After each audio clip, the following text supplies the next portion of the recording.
let's get into the news.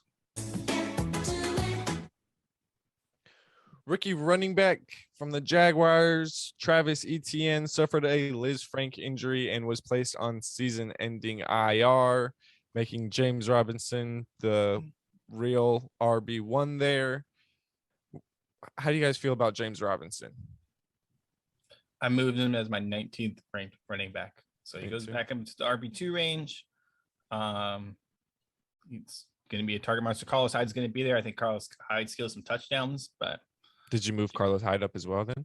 A little bit, yeah. Yeah. Is he draftable now or? No. Well, you know what? If James Robinson gets hurt, maybe Carlos Hyde is the guy. Take him over one of those last picks there. Yeah. Yeah, I'm not mad at it.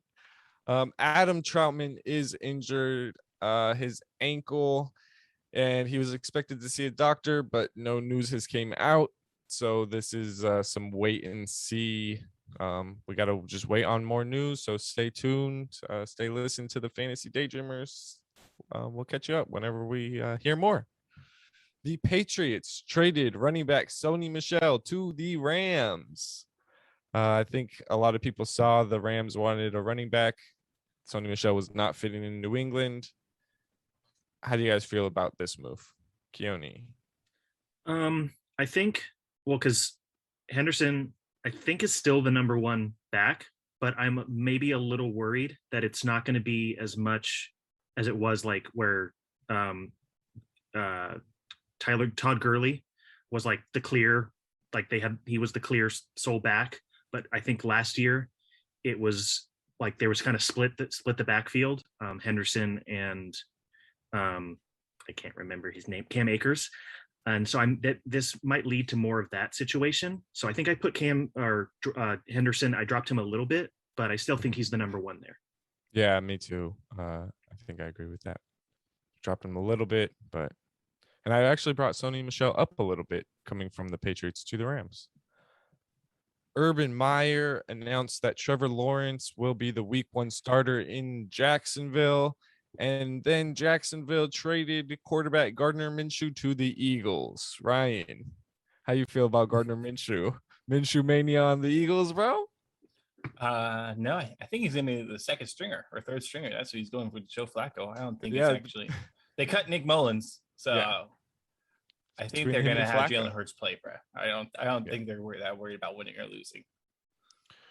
Broncos coach Vic Fangio announced that quarterback Teddy Dripwater, dripfulness will start week 1. I am excited for this because I love Teddy Dripwater's Teddy Bridgewater. Let's say his name once on the podcast at least. I love Teddy Bridgewater. I love his nickname on the podcast, and that's pretty much it. That's all I need. Yeah, this is a tough break for Drew Lock, but I guess Bridgewater was the key to this offense. Okay. I liked it, actually. I do like it. The Packers placed Devin Funchess on season-ending IR. I think this was just, who's that number 2 wide receiver in Green Bay? People have been arguing about it for years. Devin Funchess might have been in the mix. He missed last year. He opted out because of COVID, and then he was hurt this year. So it won't be Devin Funchess.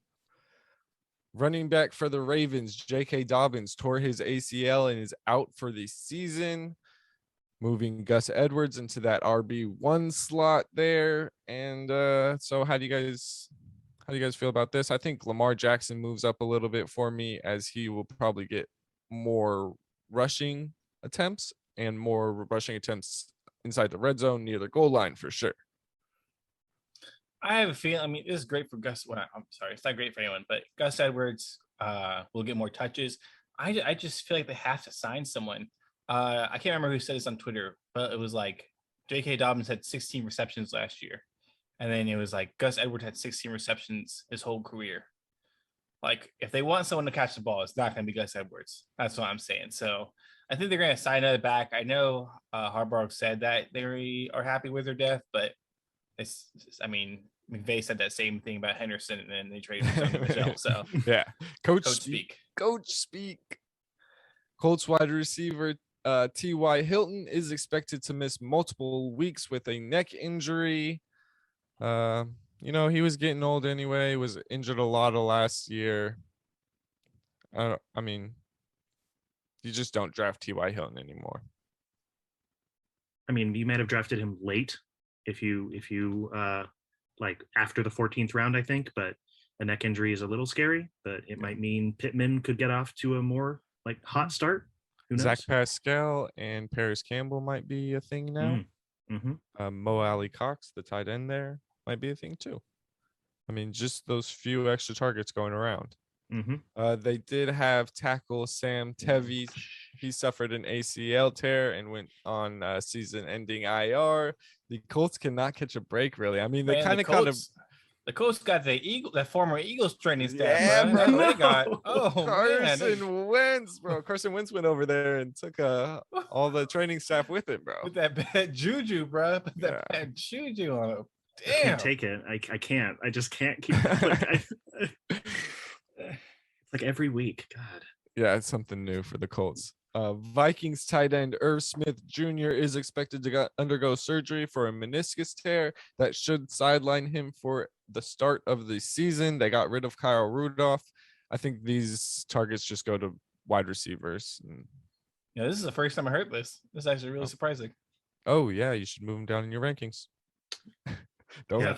He's not. Yeah, I think he's like 20 for you or something like that. Yeah. I just checked today. I don't think I have to move him from because I'm somewhere around there with Ryan. But I really wanted this to be a breakout year for him, both in fantasy and football. So I hope it still can happen. But this just kind of puts a little bit of a damper on that.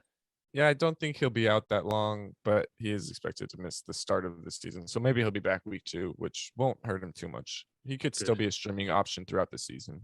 Good. Washington football team quarterback Ryan Fitzpatrick was named the starter. I don't think there's any surprises there. The Lions released wide receiver Breshad Perriman. I mean, I didn't see him being released, but I don't think that is fantasy relevant. Okay, but my question is, who do they have left? Like, are they they feel like they're in a situation where Quintus Cephas, Tyrell Williams, Amon-Ra St. Brown. Okay. St. Brown's the guy you want to flyer on. Yep. Yeah. That's physical runner rookie. I mean, when I saw this, I was just like, because I mean, yes, they're still there, but to me, this is just like, where's Marky Mark? You know, like we needed like an invincible type situation. So like, forget shooting. You know, the sequel that'll be terrible to Spencer Confidential. We don't need another one of those. Let's get the sequel to Invincible, like in real life with the Lions. Yeah, but even with Breshad Perriman, they still need that. I mean. Yeah, but it was just a cap casualty. I bet. The Texans are prepared to have quarterback Deshaun Watson on the 53-man roster. They said so. I mean, to me, this is like them not really saying anything. It's definitely we are prepared to begin thinking about one day making a decision regarding this matter in the near future. Yeah, exactly. And then rookie quarterback Trey Lance has a small chip in his finger and will be out a week, 7 days. So just that little bit of time might set him back just a little bit, but I don't think it'll set him back too much. But it could give Jimmy G that edge to start in week 1. Hey you! Check out some of these other cool videos we have, as well as subscribe and click that bell. It really helps our channel out. And don't forget to stay dreamin'.